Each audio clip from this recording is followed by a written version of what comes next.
Hello, ladies and gentlemen. This is Mr. McNair, and this is going to be a short video on point-slope form. Now, point-slope form is an equation that is in the form of y minus y1 equals m parentheses x minus x1. Okay? So you can use point-slope form when you are given the slope and a point on the line. That's why it's actually called point-slope form, because you're given a point and a slope. Okay? So in point-slope form, x1, y1 is the given point. Alright, so x1, y1, this part right here, these are going to be a given point. These are going to be numbers in your equation. Okay? It's a given point. While x and y is any other point on the line. Because any other point on the line is variable, these are actually going to stay the variables x and y. Okay? Let's look at an example.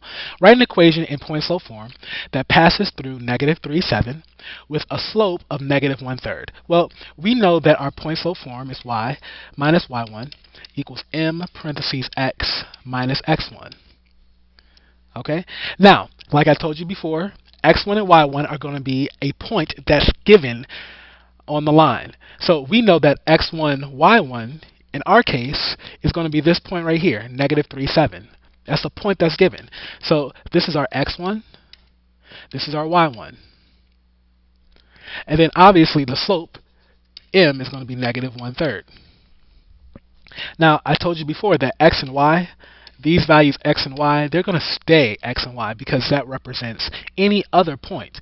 And because any other point we don't necessarily know off of the top of our head, we're going to keep it as a variable. So let's go ahead and plug our values in. So y is going to stay y, minus y1, that's 7, equals m, which is -1/3, parentheses x, x in the problem is going to stay x because once again, that's variable, minus x1.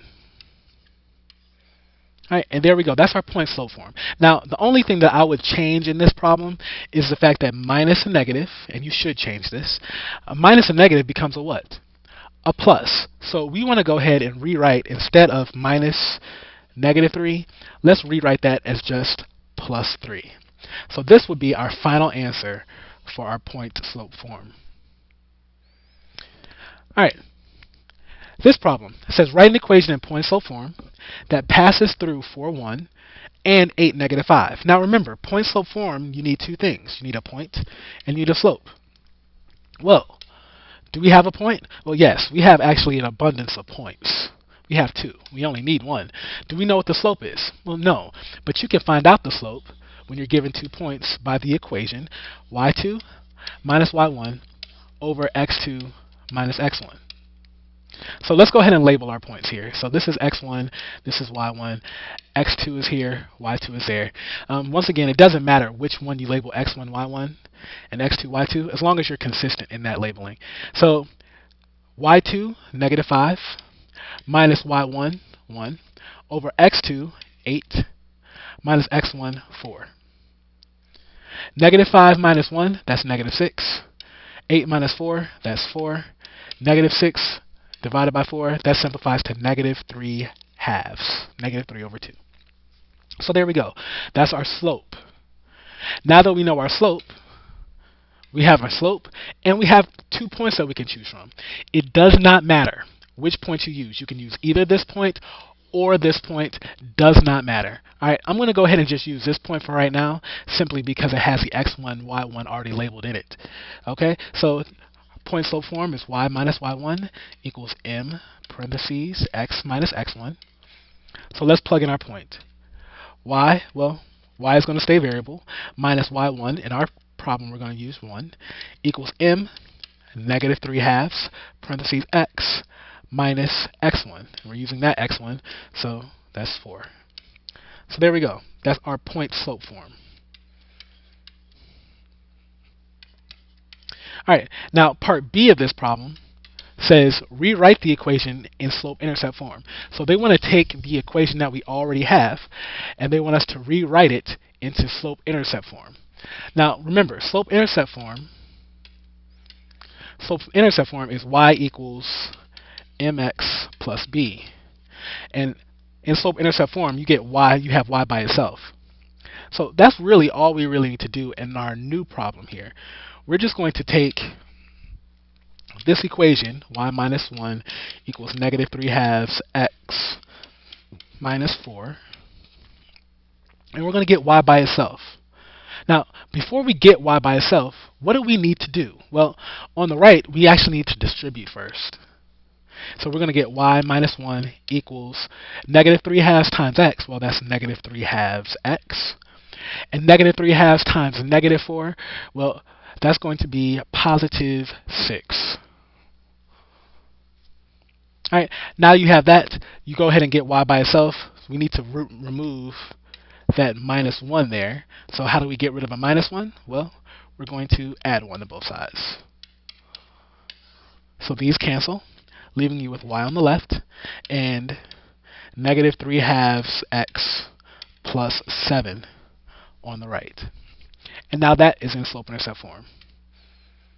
Okay, so we have our slope-intercept,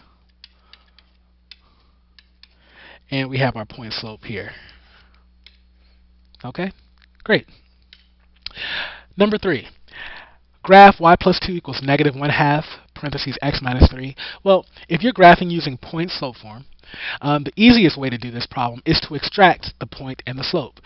We know point slope form is y minus y1 equals m parentheses x minus x1. So we could find our point and our slope if we extract it carefully. So the point, our x1, y1, we can find pretty easily. Let's look here. So here's our x1. So we see that x1 is 3. Here's our y1. Now, we have to be kind of careful when we do these problems, because notice that in point slope form we have y minus y1. Well, up here we don't have a minus, we have a plus. Well, we know that a plus is like a minus a negative. So technically that y1 is negative 2. And then also we can extract our slope. We see our slope is negative 1 half. So we have a slope of negative 1 half. Alright, so since we know our point and our slope, let's go ahead and graph our point on the line. The point is 3, negative 2, which is right here. And then we're going to graph more points using our slope.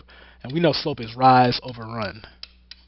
So from this point 3, negative 2, we could rise negative 1, which means go down 1, and then go to the right 2. Down 1, right 2. Or we could have also went up 1, left 2. Up 1, left 2. Alright, and then we go ahead and we connect our line, or connect our dots with a straight line.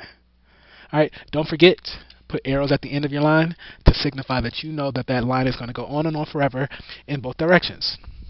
Now, you could have also graphed this line by putting it in slope-intercept form first, and then plotting the y-intercept, and then making more points using your slope.